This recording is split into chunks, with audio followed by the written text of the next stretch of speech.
Good morning. তো আজ সকাল সকাল স্নান সেরে চললাম বাবাইদের বাড়িতে সাইকেল আনতে।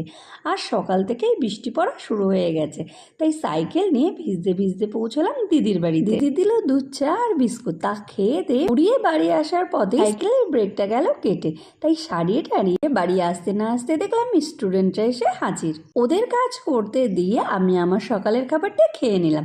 আজকে সকালের মেনুতে ছিল আলু কুমড়োর তরকারি, রুটি আর বোঁদে। পড়িয়ে উঠে আবার চুল আঁচড়ে টমিকে খাবার দিয়ে পড়াতে গেলাম। বাড়ি এসে দুপুরের খাবারটা খেয়ে নিলাম। দুপুরের মেনুতে ছিল ভাত, ডাল সিদ্ধ, মাছ ভাজা আর রুই মাছের তরকারি। পর দুপুরবেলা একটু ঘুমিয়ে নিয়ে সন্ধ্যাবেলায় বানিয়ে ফেললাম গরম গরম পেঁয়াজি। আগামীকাল রাখি, তাই ভাইদের জন্য রাখি আর গিফট কিনতে চলে আসলাম বাজারে। তাই ভাইদের জন্য রাখি আর গিফট নিয়ে বাড়ি চলে এলাম। রুটি করে নিজে খেয়ে নিমুকে খাইয়ে জামা চেঞ্জ করে চুল বেঁধে ঘুমিয়ে পড়লাম। তো